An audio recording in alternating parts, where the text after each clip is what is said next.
마태복음 7장 7절부터 12절까지 같이 봉독하겠습니다.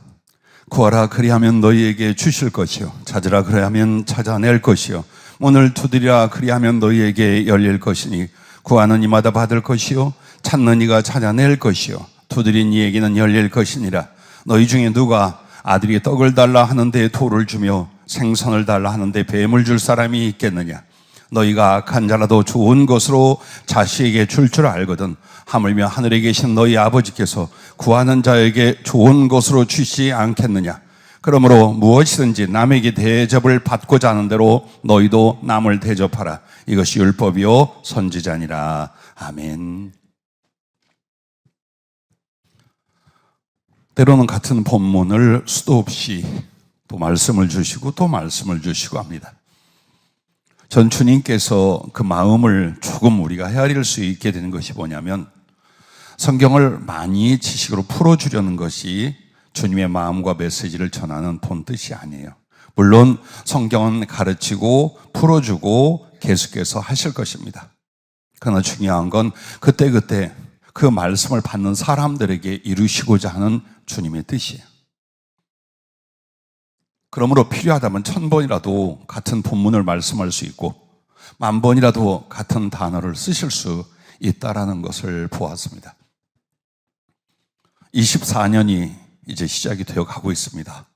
오늘은 믿음이라는 두 번째 시간으로, 지난 주일날 믿음이라는 제목을 주셨잖아요. 오늘 금요일도 믿음 두 번째 시간입니다. 우리에게서 믿음이란 이루어지는 믿음이어야 하고 응답받는 기도여야 됩니다. 그래서 과연 이루어지는 믿음, 응답받는 기도를 위하여 우리는 어떤 믿음을 가져야 되는가? 그 첫째가, 믿음은 주님을 의지하여 구하는 것이다 라는 것입니다. 7절 8절 말씀을 보면 왜 이렇게 말씀을 하셨을까요? 구하라 그리하면 너희에게 주실 것이요 찾으라 그리하면 찾아낼 것이요 문을 두드리라 그리하면 너희에게 열릴 것이니 구하는 이마다 받을 것이요 찾는 이는 찾아낼 것이요 두드린 이에게는 열릴 것이니라. 이 말씀이 기도에 관해서 가르치는 것 같지만 실상은 믿음을 가르치는 말씀입니다. 즉 우리의 믿음이 무엇이냐? 주님을 의지하고 주님께 구하는 것이다. 그걸 가르쳐 말씀하고 계십니다.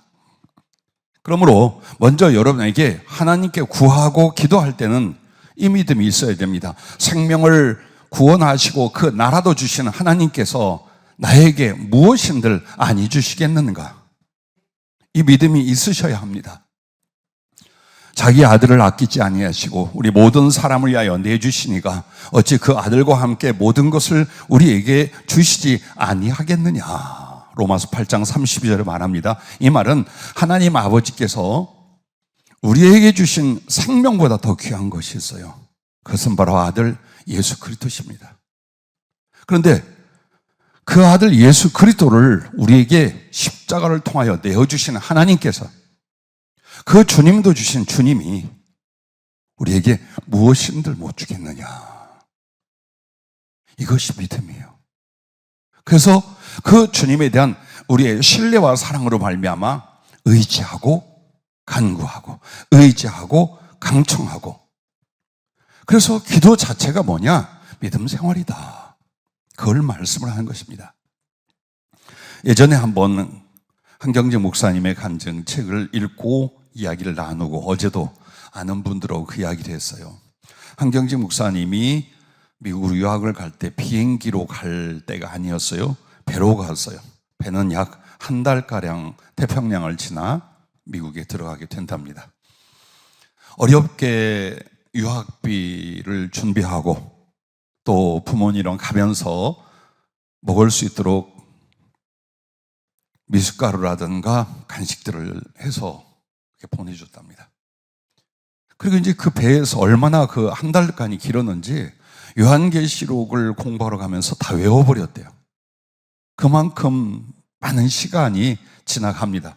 근데 하루 이틀 미숫가루하고 준 간식을 먹고 지나는데 배고파 죽을 것 같아요. 그래서 어떻게 이 한 달 동안 어떻게 해야 할까 싶어서 주방을 찾아갔답니다. 식당 주방을. 그리고 부탁하기를 내가 여기서 설거지나 허드렛 일을 도와줄 테니 때를 따라서 먹을 걸 좀 주십시오 부탁을 했대요.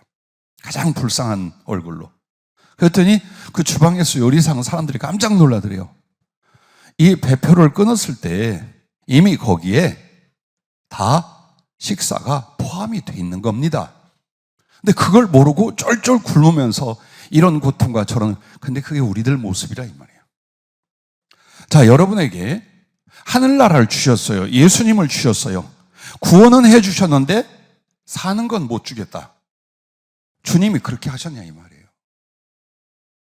우리를 죄악에서 건지시고 하늘나라를 주신 그 하나님이 이 땅에 이 사소한 것들을 왜 주시지 않겠느냐. 즉 구원 안에 모든 것이 포함이 되어 있다 이 말이에요.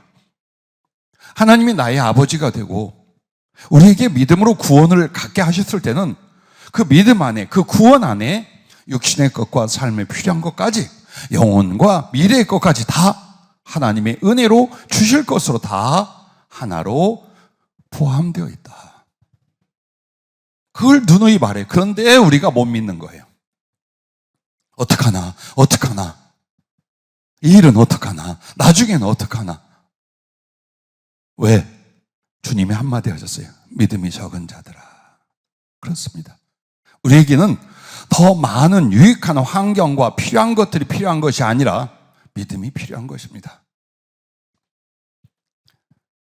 오늘 여러분과 나에게 이 믿음과 함께 주님이요, 구하지 않으면 믿음이 없어지고 구하면 믿음이 자란다 그래요. 그래서 제게도 평생에 주신 교훈이 이거예요. 사람과 물질을 의지하지 말아 해요. 왜? 사람과 물질을 의지하면 하나님을 의지하지 않아요. 의지한다고 말하지만 구하고 매달려 오직 주님만 바라보는 그 믿음이 자라날 수가 없어요. 때로는 궁핍한 게, 때로는 고난을 당하는 것이 어느 편에서는 큰 유익이 뭐냐? 그러므로 더더욱 주님을 의지하고 사모하고 매달리게 되더라. 그렇게 해서 주님이 우리의 모든 것 되어주시는 그 믿음을 장성하게 한다는 것을 여러분과 나는 부인하지 못할 줄로 압니다.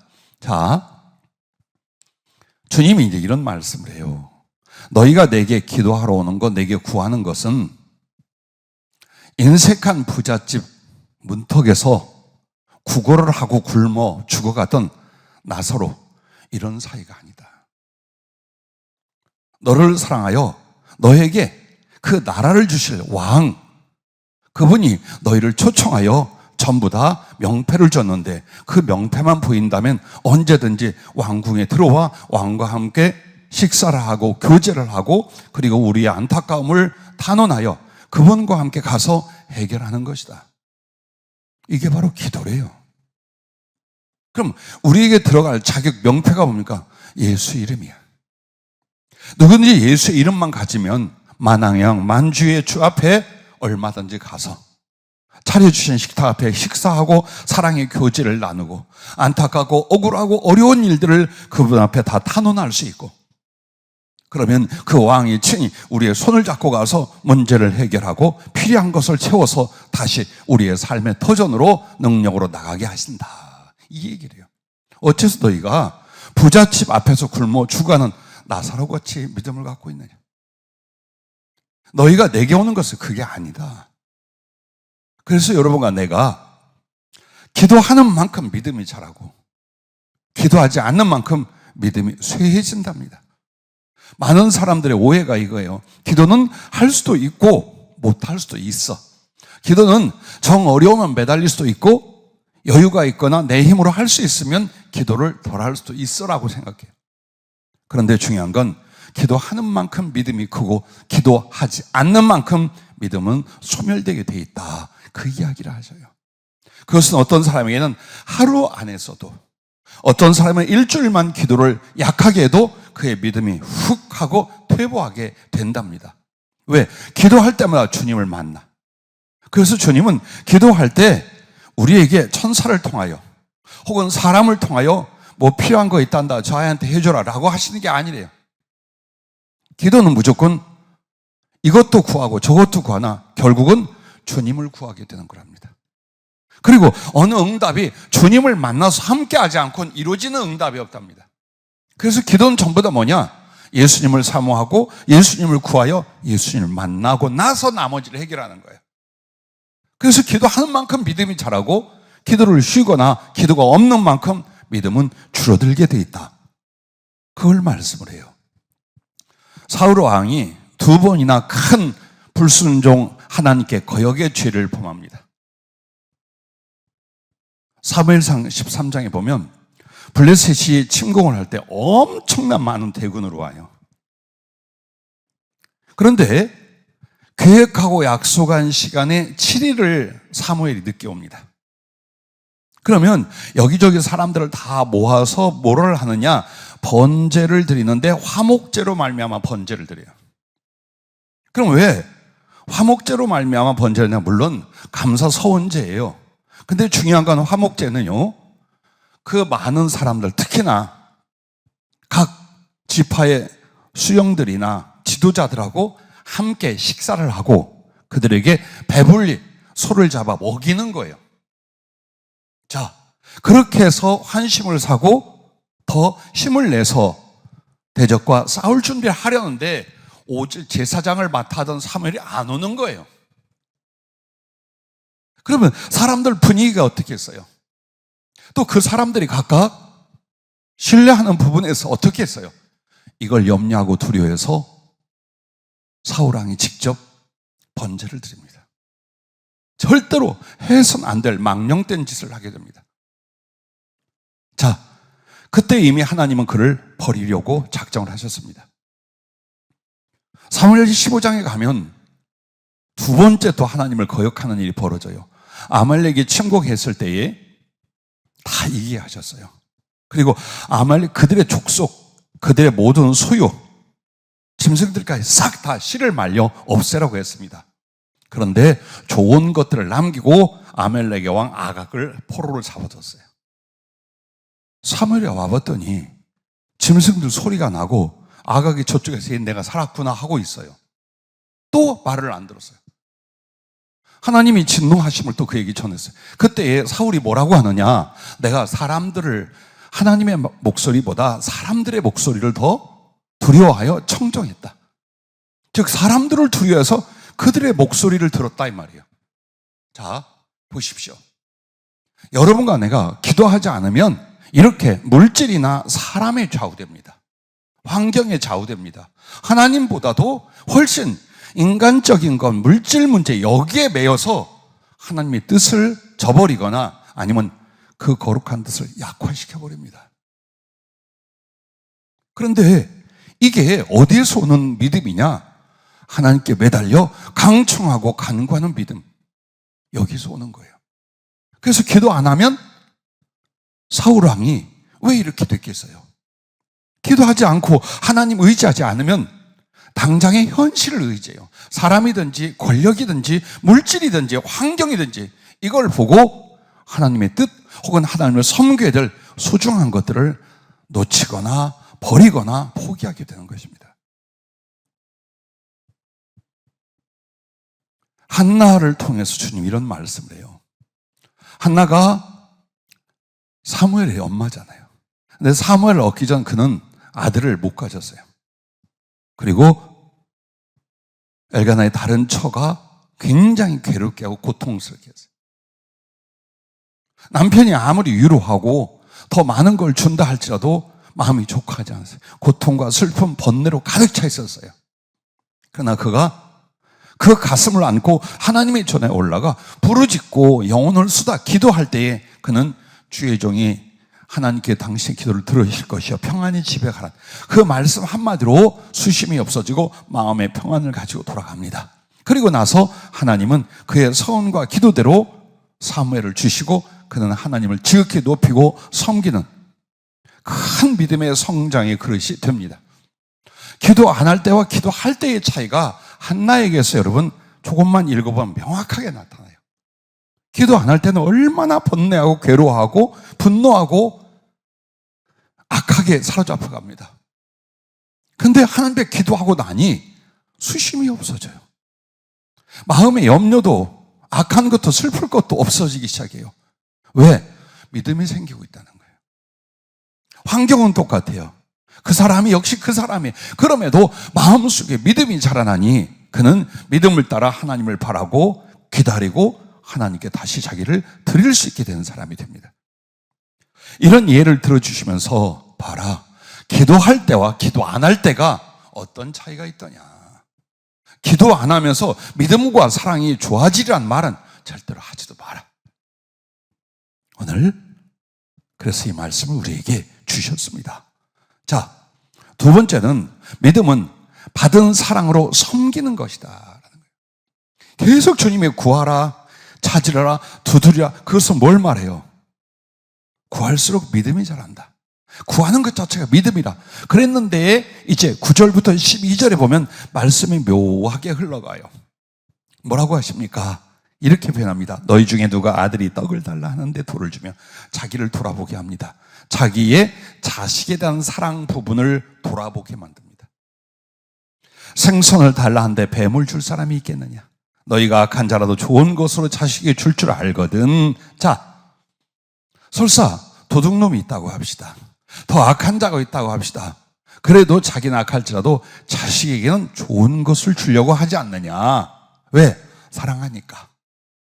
하물며 완전하신 사랑의 하나님께서 구한 자에게 좋은 것을 주시지 않겠느냐? 여기서 믿음을 뭘로 말하는 거예요? 사랑에 대한 확신이에요.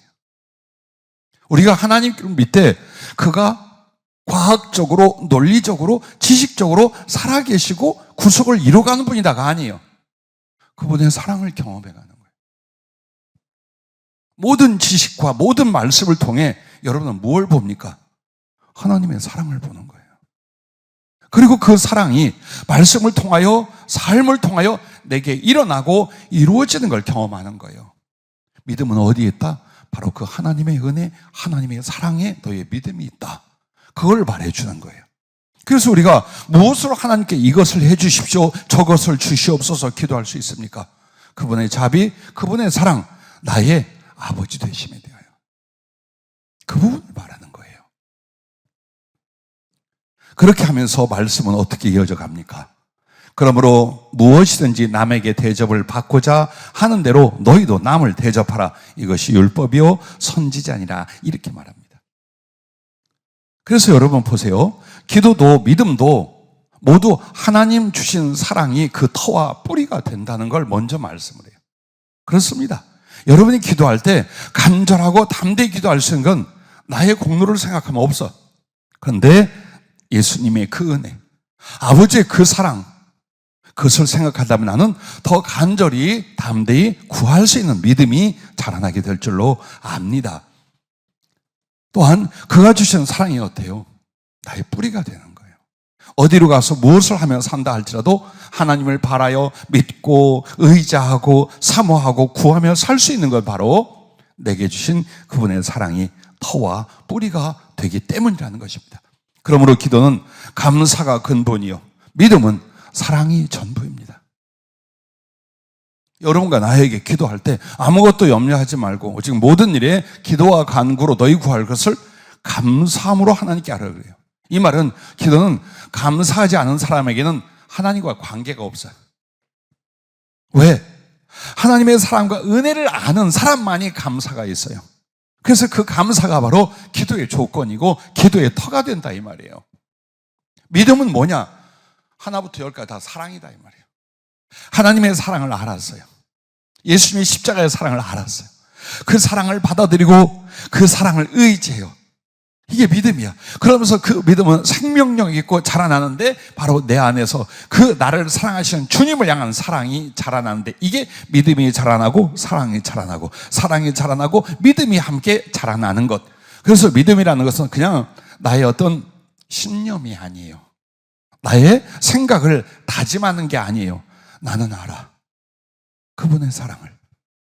그분의 예전부터 지금까지 그리고 미래와 영혼까지 나 같은 죄인을 향한 어떤 사랑이신지를 알아. 그게 이제 주님을 향한 믿음이 되고 그 믿음의 장성은 바로 이제 내가 사랑에 반응하기 시작하는 거예요. 주님이 나를 사랑하셨으면 나도 주님을 사랑한 거예요. 그가 나를 대신하셨으면 내가 이제 주님을 대신하는 거예요. 여기까지 가야 돼요.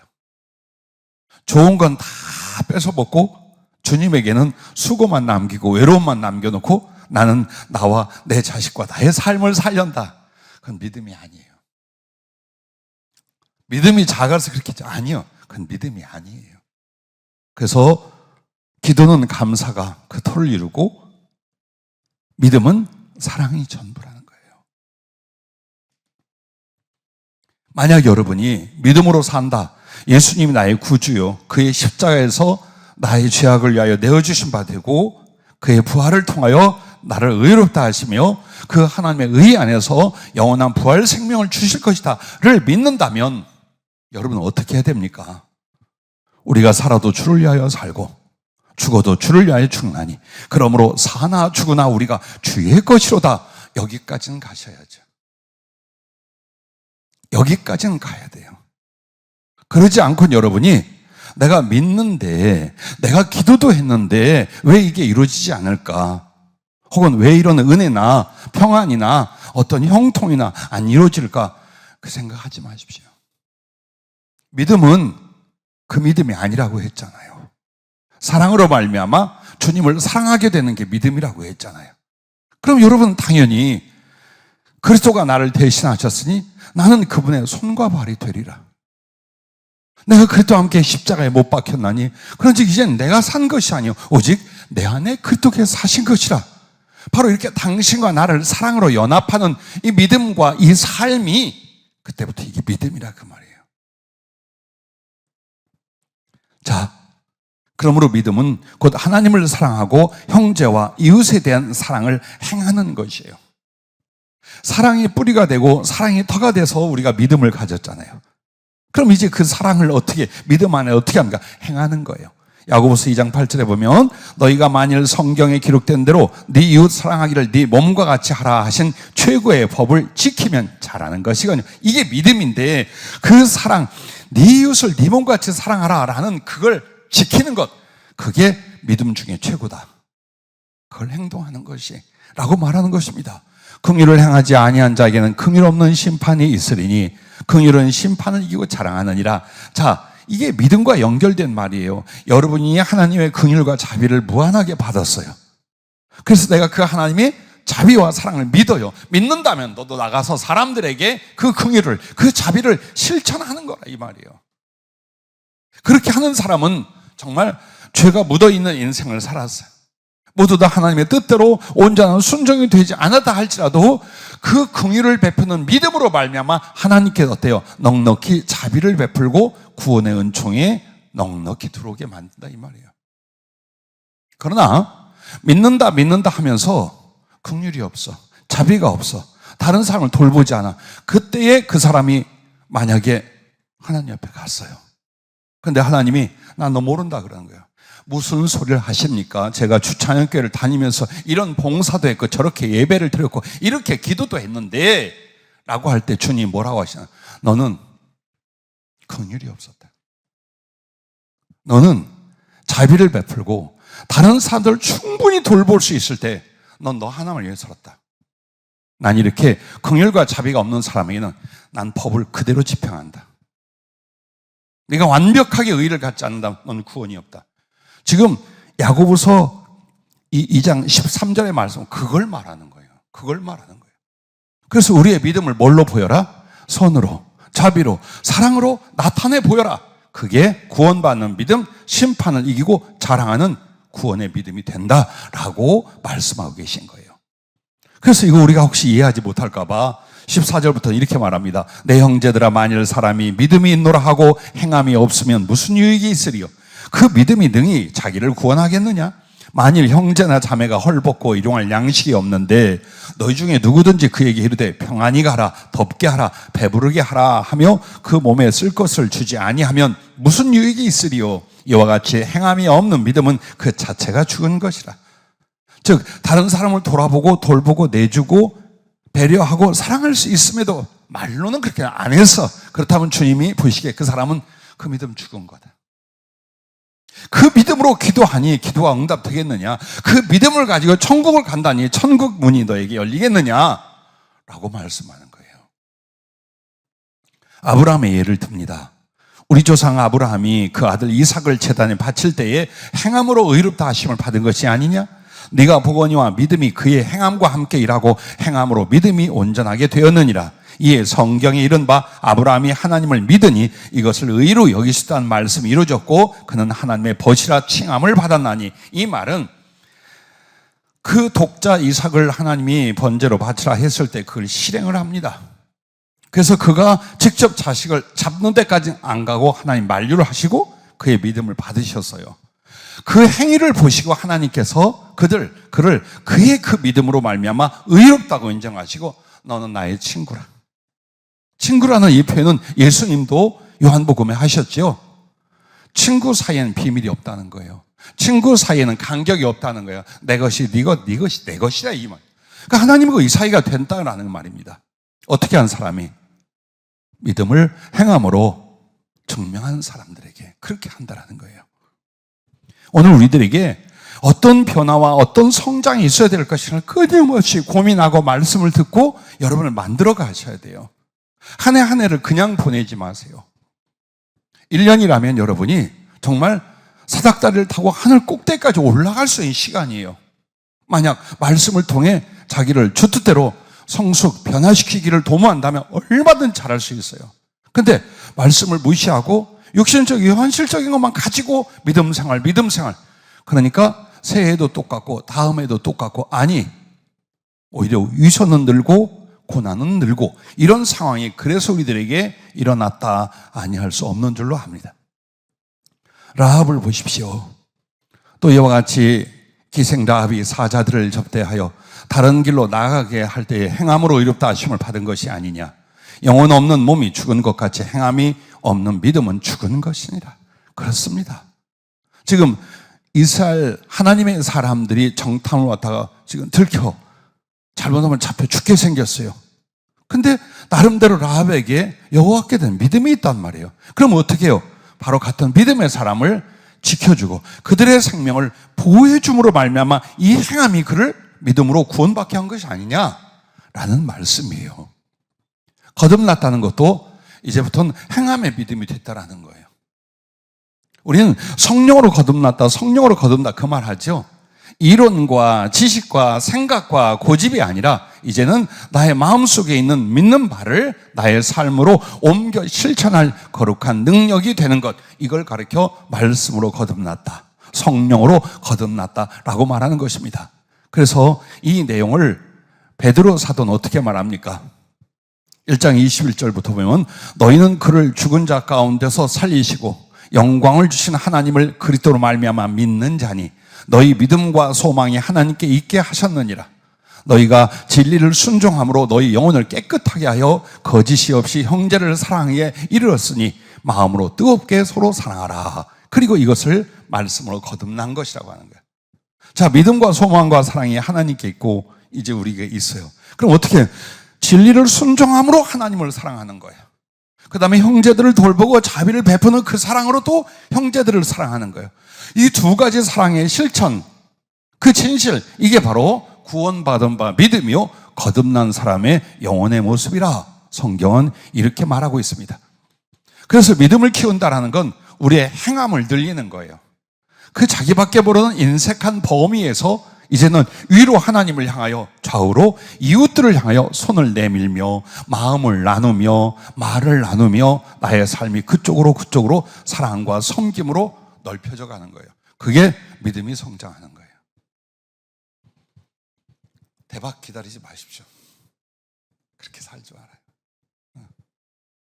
그렇다고 해서 또 만족하며 대충 적당히 살지 말아요. 여러분과 나의 정말 전인격적인 믿음의 성장을 이뤄간다면 무엇을 구하든 주님과 내가 어떤 꿈을 함께 꾸든 그것은 크게 이루어질 줄로 믿습니다. 자, 누가복음 7장에 한 죄인인 여인과 바리새인 시몬, 나는 거기서 막달라 마리아로 추정한다라는 말을 하지만 거기는 왜 그 여인의 이름을 안 밝히고 오히려 듣기 거북한 한 죄인인 여인이라고 해요. 한 죄인이란 말을 붙인 여자가 나와요. 왜 그랬을까요, 여러분? 그 여자를 모욕하기 위해서 그랬을까요? 낮추기 위해서 그랬을까? 아니, 바리새인 시몬하고 비교해 주기 위해서. 왜? 나는 나름대로 의롭고 율법적이고 하나님을 경외한다고 생각하는 사람이에요, 바리새인 시몬은. 그 사람하고 너희가 죄인이라고 손가락질하고 정말 죄인으로 살았던 이 여자하고 주님 앞에서의 그 믿음을 한번 봐라. 그게 누가복음 7장에 나오는 거예요.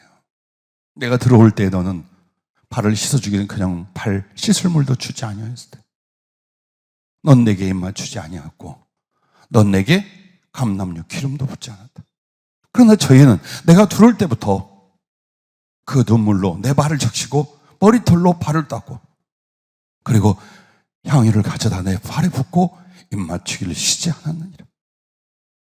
그 말씀을 합니다. 근데 거기에서 이 여인에 대한 이야기를 비난하는 바리새인 시몬과 그들 일당에게 말을 하는데, 만약에 이 여인에게 한 그 해당되는 말씀을 시몬에게 적용한다면 이런 이야기가 되는 거예요. 자, 이러므로 내가 네게 말하노니 그의 많은 죄가 사해졌도다. 이는 그의 사랑함이 많음이라. 사함을 받은 일이 적은 자는 적게 사랑하느니라. 이에 여자에게 이르시되 내 죄 사함을 받았느니라 하시니 함께 앉아있는 자들이 속으로 말하되 이가 누구이기에 죄도 사하는가 하더라. 예수께서 여자에게 이르시되 네 믿음이 너를 구원하였으니 평안히 가라 하시니라. 이 말은 너는 죄가 사해지지 않았다는 말을 하고 계신 거예요. 왜? 너는 내게 그런 사랑과 은혜를 받고도 너는 사랑이 없기 때문에 너는 죄 사함을 못 받았단 말입니다. 왜? 너의 사랑이 없기 때문이라. 그래서 너는 믿음도 없고 없는 믿음으로 너는 구원을 받을 수도 없다. 이 말씀을 하고 있는 거예요, 지금. 그걸 비교해 주고 있는 거예요. 이 여인에 대해서 칭찬하는 그 내용은 바리새인 시몬에게는 거꾸로라, 지금 이 말이에요. 오늘 교회에 다니면서 바리새인 시몬처럼 살고 있는데 전혀 그것을 감각하거나 부끄럽거나 아파하여 회개 변화시키려고 안 하는 크리스찬이 얼마나 많은가 보십시오. 이거 내 이야기 아니라고 생각합니다. 날마다 주님이 내게 오십니다. 날마다 주님이 때로는 가난한 자로, 병든 자로, 갇힌 자로, 굶는 자로, 헐벗은 자로 내게 오십니다. 무슨 하나님이 배가 고플 때가 있고 목마를 때가 있을까? 하나님이 아시게 뭐가 있을까? 이렇게 말하면서 우리는 그의 이름으로 형제나 이웃들에게 베풀거나 관심을 갖거나 자비와 사랑을 베풀지 않습니다. 그게 누구의 모습이에요? 바리새인 시몬의 모습이에요. 지금이야 육신일고 주님이 우리 곁에 없으니까 주님은 그걸 뭐라고 그래요? 내 형제에게 하는 것이 곧 내게 하는 것이니라. 이웃에게 하는 것이 곧 내게 하는 것이니라 라고 말씀하고 있다, 그 말이에요. 왜 우리는 기도 응답이 잘 안 될까요? 왜 우리는 주님 앞에 계획 세우는 것들이 잘 안 될까요? 있다면 여기서 찾아보라는 거예요. 얼마나 베푸는가, 얼마나 사랑하는가, 그리고 그 사랑의 진실이 주님을 향하여, 이웃들을 향하여 얼마나 깊은가. 난 여러분에게 서로 도울 수는 있다고 봐요. 그러나 사람을 이용하는 거 아니에요. 차라리 여러분이 이용을 당하십시오. 사람을 아프게 하는 게 아니에요. 차라리 아픔을 당하십시오. 그것은 하나님이 갚아줄 수 있지만 우리가 사람을 이용하거나 아프게 하는 건 절대로 믿음이 아니고 사랑이 아니에요. 그래서 좀 더 나은 믿음으로, 좀 더 성숙한 믿음은 뭐냐? 사랑의 깊이와 사랑의 진실과 넓이를 여러분과 내가 키워나가는 거예요. 기도 응답은 여기서 일어나요. 하나님의 기뻐하심과 역사는 이때 일어나요. 그래서 여러분과 나에게 거듭 말씀드리는 게 뭡니까? 네 믿음을 키워라. 너의 모든 기도와 너의 모든 꿈과 너의 모든 계획들이 있지 않느냐? 그게 이루어지려면 주님과의 진짜 믿음이, 그 사랑을 실천하고 그 사랑의 깊이를 늘려가는 그 믿음이 커져야 된다. 그걸 우리에게 말씀하고 계신 거예요. 그러므로 무엇이든지 남에게 대접을 받고자 하는 대로 너희도 남을 대접하라. 만약 하나님께 대접을 받고 싶으면 하나님을 대접해봐라. 예수께 대접을 받고 싶다면 예수님을 대접해봐라. 사람에게 대접을 받고 싶다면 그 사람들 정말 사랑으로 대접해봐라. 이것이 바로 성경 전체의 말씀이요, 진리의 핵심이라고 다시 한번 우리에게 말해주고 계신 것입니다. 자, 마지막 세 번째는 믿음은 변치 않는 진실인 것이다 라는 거예요. 어느 한때 막 믿음도 좋고 열심도 내고 뜨겁고, 근데 그게 어때요? 천국 가는 그날까지 지속이 되며 더 성장해 가야겠죠. 만약 한때 뜨거웠어요, 한때 열심이었어요, 그런데 그 뒤에 가서 푹 식어지고 흔들려요. 그건 진짜가 아니다 그 말이에요. 그러면 우리는 다시 처음부터 연단과 훈련으로 들어가게 됩니다. 성숙해야만 응답이 되고 역사가 있고 하나님의 언약과 우리의 꿈이 성취된 놀라운 일이 땅에서부터 하늘까지 이어지는데, 자꾸 가서 낙심하거나 마음이 삐뚤어지거나 인색해지거나 세상을 더 추구하거나 이렇게 된단 말이에요. 그러기 때문에 주님과의 관계와 주님이 주실 형통과 축복이 멈춰지거나 축소되거나 이렇게 된다라는 걸 말하고 계십니다. 그러므로 첫째, 기도를 쉬거나 낙심치 말라라는 겁니다. 아무리 하나님이 여러분에게 말씀을 주셨어도 여러분이 믿지 아니하면, 즉 안 믿는다는 말은 내가 아이고 그게 되려 안 돼 이게 아니에요. 낙심하면 안 믿는 거예요. 아이고 그 일이 하늘이 둘로 갈라지고 땅이 쪼개졌는데 그 일이 일어나겠느냐? 아니면 내가 못나고 부족한데 뭐 나에게 그런 일이 일어나겠어? 등등으로 우리 마음속에 낙심이 와요. 낙심이 오면 하던 기도가 잘 안 돼요. 대부분 기도를 쉬는 이유는요, 육체적으로 엄청나게 피곤할 때도 있어요. 그러나 그보다 더 무서운 게 마음의 병이에요. 마음에 막 기쁨으로 기대가 안 돼. 그럼 기도 안 합니다. 그래서 기도를 쉬는 거하고 심령의 낙심은 함께 여러분 안에 있어요. 그런데 기도와 소망에 대한 낙심은 곧 주님께 대한 낙심이라고 표현하셨어요. 그렇죠. 기도 자체의 낙심이고 소망에 대한 낙심이겠어요? 예수께 대한 낙심이겠죠. 이게 일어나지 않아야 된다는 거야. 일어날 듯 하나 나는 믿음으로, 그래도 믿음으로, 그래도 더 믿음으로 이렇게 성숙해 가야 될 것을 말씀하고 계신 거예요. 세계 선교의 본격적인 활동이 언제부터인가요? 라고 얼마 전 주님께 물었어요. 기도하다가 주님 뭐라고 대답하시냐 이렇게 말씀했습니다. 아브라함보다는 덜 기다리지 않겠느냐? 가만 따져보니까 아브라함이 25년 만에 아들을 얻었잖아요. 그럼 25년이면 마온에서부터 계산을 했죠. 그러면 그럼 요때쯤이면 이제 확. 근데 갑자기 이런 생각이 들더라고요. 아브라함이 아들을 얻은 게 25년이지 그 아들을 하나님께 바쳐서 믿음을 인정받은 건 40년 뒤야. 지금 이해를 하신 건지 못 하신 건지 모르지만 얼굴 표정들이 썩 밝지가 않아요. 자, 저한테 개인적으로 그러면 25년 이내로 세계 선교를 위해서 뛰고 바쁘고 정신을 그러다 죽을 수 있을까? 근데 갑자기 마음속에 드는 게 아브라함은 아들을 낳은 게 25년이고 믿음을 인정받은 건 최소한 40년이 넘는데 내 나이에 속으로 혼자 웃었어요. 자, 여러분 그렇습니다. 우리에게 하나님께서 약속을 주셨어요. 꿈을 주셨어요. 기도를 응답해 주시겠다고 했어요. 그런데 왜 시간이 필요한가? 하나님이 능력이 없어서 하나님이 무엇을 못 맞춰서 그걸 연장을 하거나 시간을 가지신단 말입니다. 아니요. 딱 하나예요. 나의 성장을 위해서요. 그 시간만큼 나의 변화와 성장을 이루시기 위해서 그런 거예요. 그런데 안 이루어진단 말이에요. 그럼 더 길어지는 거예요. 더 길어져요. 연단이 더 길어지고 외로움이 더 길어지고 궁핍이 더 길어지고 그렇게 되게 돼 있어요. 그래서 여러분과 나는 시간이 얼마 뒤에 하나님이 그걸 이루시냐가 아니에요. 내가 얼마나 더 빨리 온전히 주님을 향하여 만들어지자. 믿음의 성숙을, 믿음의 장성함을 이루자. 그러면 되는 거예요. 그래서 하나님의 시간은 누구에게 달렸어요? 나에게 달려 있는 거예요. 나에게. 내가 어떻게 나를 만들고 나를 성숙시키냐가 수성적으로 하나님의 시간은 짧게 줄어드는 거예요. 아브라함도 25년이 그냥이 아니었어요. 처음부터 아브라함이 가나안 땅을 향해 오지 않았어요. 아버지를 따라 하란에 머물렀어요. 아버지 죽을 때까지. 그리고 와서도 두어 번 큰 실수를 애굽을 내려가거나 있었어요. 그렇게 하면서 자기 중심, 가족 중심인 그의 신앙이 오직 하나님 중심으로 바꾸는 데까지 얼마큼이 걸렸다는 얘기예요? 40여 년이 걸렸다는 얘기예요. 모세가 40부터 80이 될 때까지 그는 하나님께 복종할 수 있는 믿음이 80이 돼야만 됐던 거예요. 하나님 우리에게 그냥 연단을 주시는 게 아니에요. 내가 안 만들어져. 내가 나를 구원에 합당하고 하나님 사랑에 합당하고 하나님 쓰심에 합당한 영혼과 신앙의 성숙을 이루지 않는 거예요.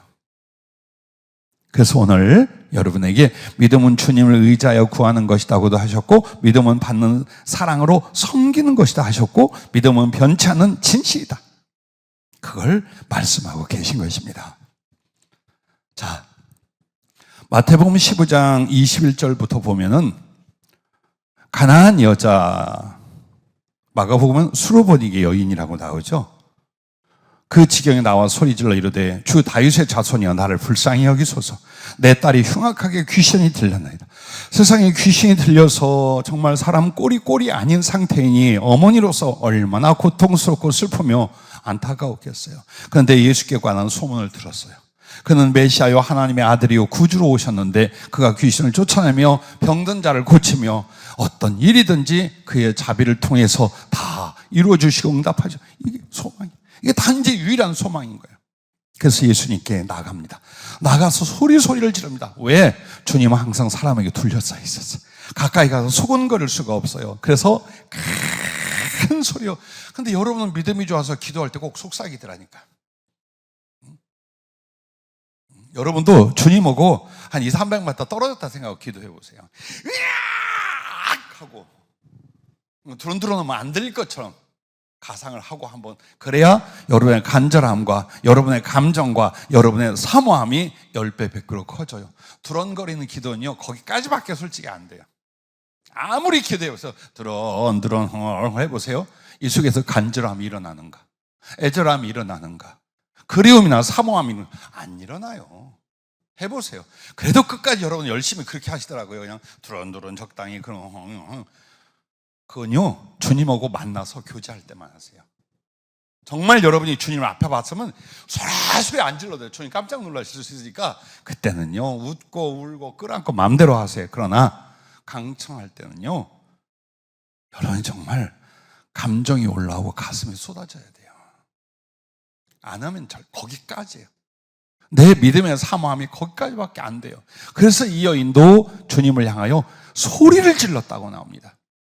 다윗의 자손이 나를 불쌍히 여기소서. 내 딸이 흉악하게 귀신이 들렸나이다. 그런데 주님의 거기에 대한 응답이 어떻게 나오냐? 예수는 한 말씀도 대답하지 아니하시니. 환장할 일이에요.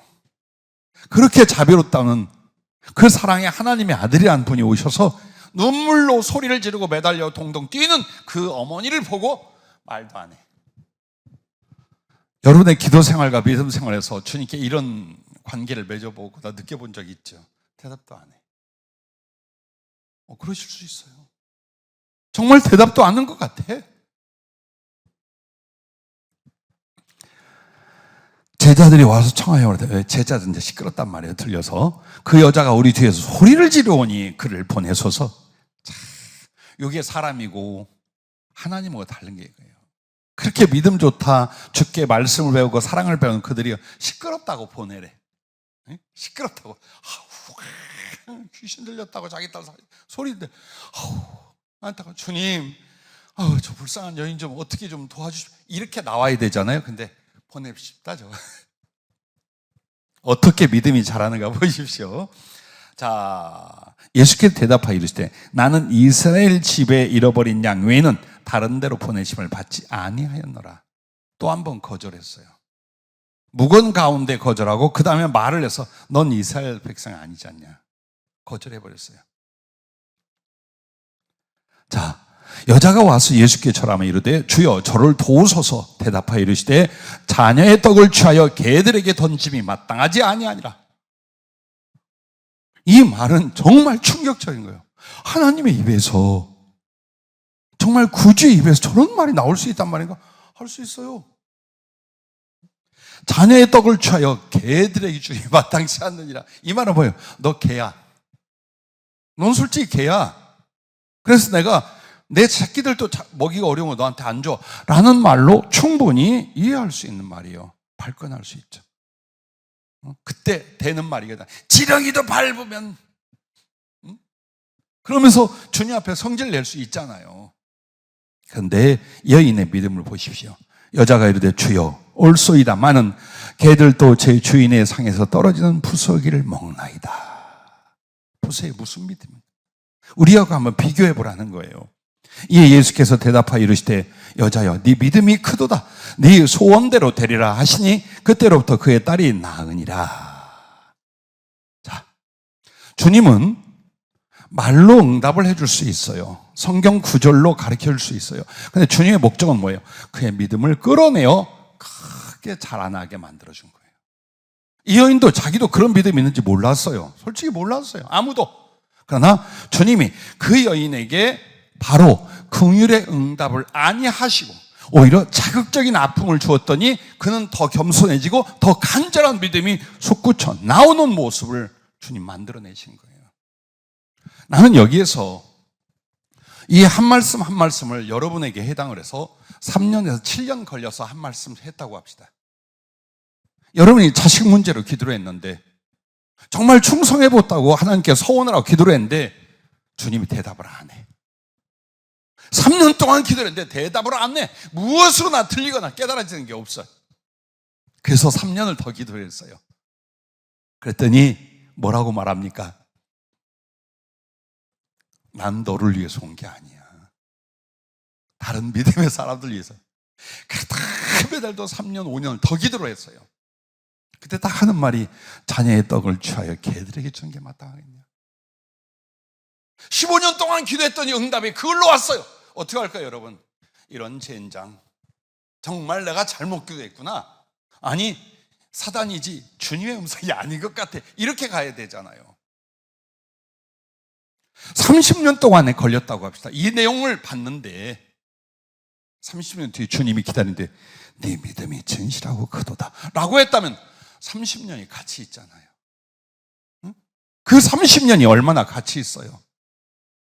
얼마나 소중한 세월이었어요. 생각해 보세요. 우리는 당장에 내 눈앞에 뭔가 나타나야 돼. 내가 원하는 걸 내가 얻어야 돼. 이게 믿음이고 이게 축복이라고 생각하는 것. 내가 자라나는 것, 내가 변화되는 것. 아버지께는 이것이 소원이고 주님께는 이것이 계획이에요. 그러므로 여러분과 나에게 기도를 했어요. 사랑과 섬김을 했어요. 낙심하지 마라. 쉬지 마라. 사랑과 충성도 쉼이 없고 더 커지는 믿음이 돼야 될 줄로 믿습니다. 기도만 낙심치 않는 것이 아니에요. 기도와 함께 여러분은 주님을 사랑하고 영혼들을 구원하려 하고 교회와 이웃들을 향한 사랑을 주의 이름으로 베풀고 있잖아요. 그게 더 깊고 커질지언정 축소되게 하지 마세요. 그거 잃어버리지 마세요. 왜? 믿음이 줄어들어요. 믿음의 행위도 줄어들어요. 그래서 나는 위선자가 돼요. 응답을 못 받는 이유가 아니라 아예 주님과의 관계와 거리가 아주 부서져 나갈 수도 있어요. 그래서 믿음은 한 번에 얻는 게 아니에요. 죽는 날까지 계속 뿌리고 가꾸고 자라 마지막에 거두어 주님께 가지고 가는 것인 줄로 믿으시길 바랍니다. 자, 요한계시록에 보면 7교회에 편지를 보내지요. 근데 그 첫 번째 시작인 교회가 에베소 교회예요. 그리고 마지막 7번째 교회가 라오디게아 교회예요. 근데 이 두 교회에 거의 같은 말씀을 주셨어요. 그 내용이 뭐냐면 계시록 2장 4, 5절에 보면 에베소 교회를 향해서 이렇게 말합니다. 그러나 너를 책망할 것이 있나니 너의 처음 사랑을 버렸느니라.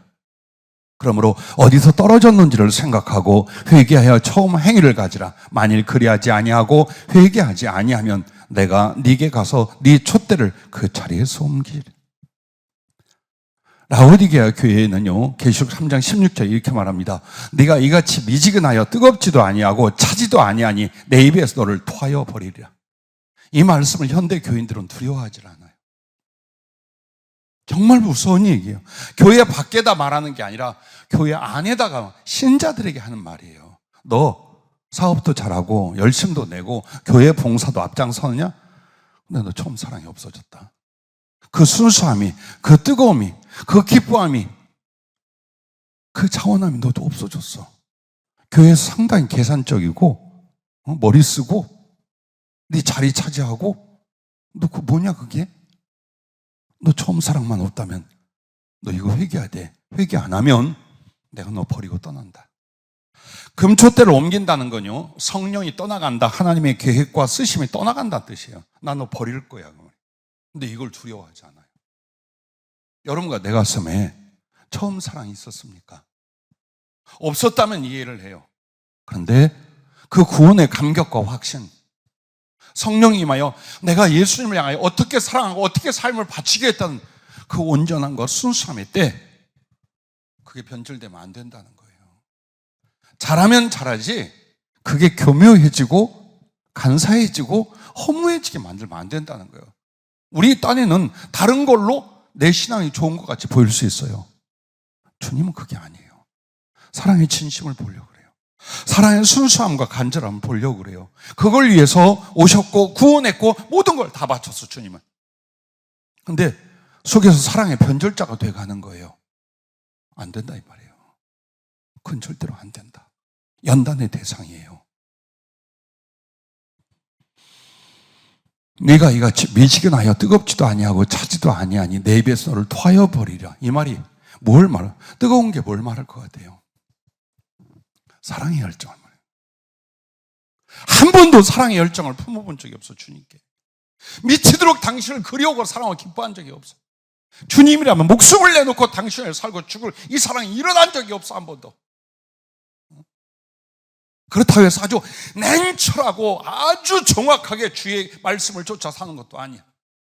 그럼 뭡니까?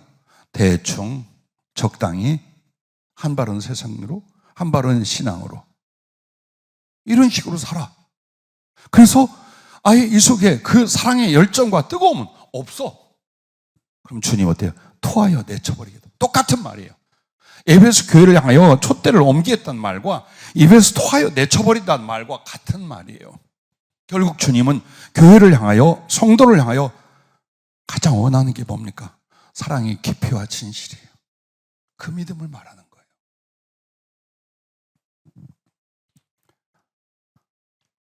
오병이어가 무엇입니까? 배고프고 힘들고 지쳐있는 수없이 많은 사람들, 주님을 따르는 무리를 향하여 제자들이 이렇게 말합니다. 가서 사 먹고 오게 하시죠. 돌려보내시죠. 그럴 거 없다. 너희가 먹을 것을 줘라. 오늘 교회에게, 주의 종과 성도들에게 너희가 먹을 것을 줘라 그랬어요. 복음과 함께 육신의 필요도 세상 사람들에게 나눠줘봐라. 그럼 우리 이렇게 말합니다.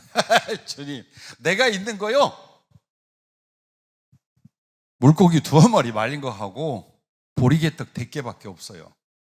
이리 갖고 오너라. 갖고 왔더니 어떻게 합니까? 그것을 떼어주고 나눠주는데 남자만 5,000명 이상이 먹어요. 수천 명, 수만 명이 먹게 됩니다. 이게 무슨 교훈일까요?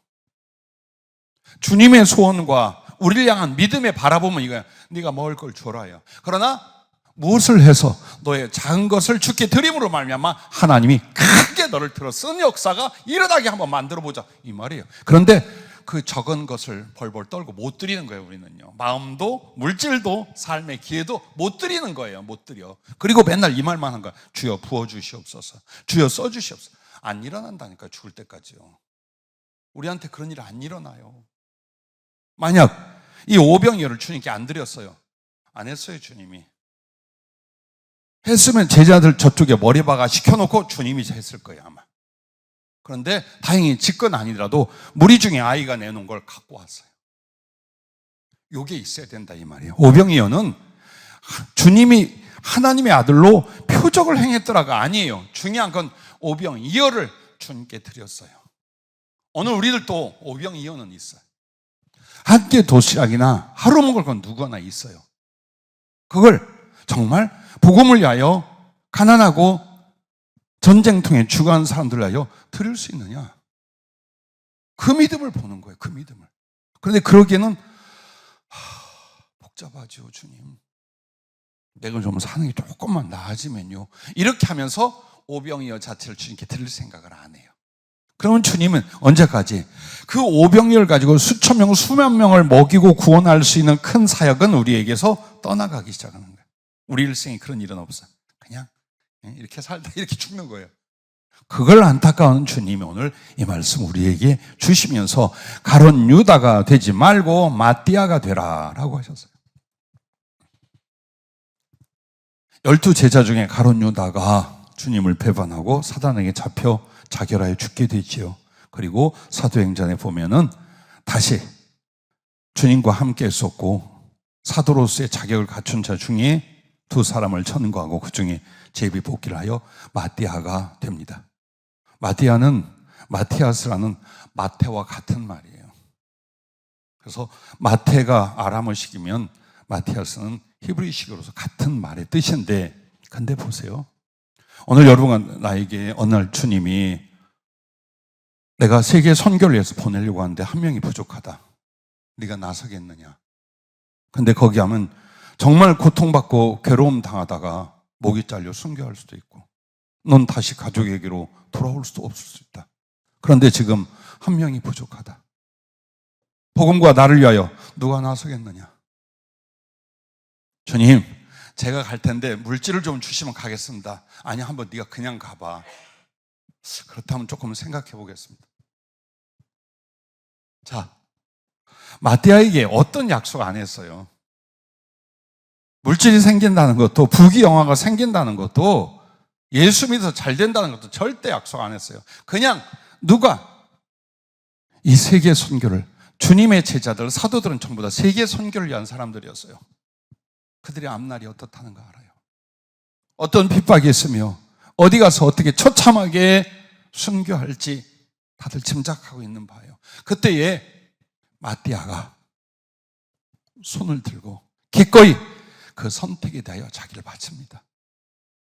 오늘 나머지 유명한 바울이라든지 베드로라든지 요한이라 있습니다. 그러나 마띠아 같은 사람들이 있어요. 주님, 나를 보내시옵소서. 내가 가겠습니다. 근데 우리는 그렇게 합니다. 나는 가족이 있고요. 나는 나이가 있고요. 난 물질이 없고요. 나는 요즘 무릎하기 약해가지고 무릎도 잘 못 꿇어 기도하겠어요. 주님, 그러므로 저기 젊은 것들을 보내시든지 펄펄 뛰는 것들을 보내시든지, 혹시나 우리가 이렇게 사는 거 아닌지 몰라요. 이렇게 하고 한 해를 보내고 또 24년을 맞고 있는지 몰라요. 가룟 유다 보세요. 영으로 시작하여 육으로 끝난 사람이에요. 믿음으로 시작하여 세상으로 끝났고, 사랑으로 시작하였으나 탐욕으로 망한 사람이에요. 신자 중에도 이럴 수 있어요. 그러나 마띠아를 보십시오. 믿음으로 시작하여 사랑으로 열매를 맺고, 영으로 시작하여 성령 충만으로 결실하고, 사랑으로 시작하여 충성의 순교자가 되었습니다. 왜 요한일서 3장 21절부터 사랑하는 자들아, 만일 우리 마음이 우리를 책망할 것이 없으면 하나님 앞에서 담대함을 얻고 무엇인지 구하는 바를 그에게서 받나니, 이는 우리가 그의 계명을 지키고 그 앞에서 기뻐하시는 것을 행함이라. 그의 계명은 이것이니 곧 그 아들 예수 그리스도의 이름을 믿고 그가 우리에게 주신 계명대로 서로 사랑할 것이니라. 왜 이 말씀을 할까요? 그렇습니다. 오늘도 믿음이 무엇인가, 그리고 그 믿음의 성장이 무엇인가, 그걸 통하여 모든 기도가 응답되고 하나님의 들어쓰시는 역사가 왜 일어나는가를 이렇게 말씀해 주셨습니다. 그러므로 부디 말씀 안으로 들어가서 많이 하지 말아요. 한 뼘만큼만 주님을 향하여 자라날 수 있기를 바라고, 한 발만큼만 주님께로 더 가까이 가는 여러분과 내가 될 수 있기를 바랍니다. 기도하겠습니다.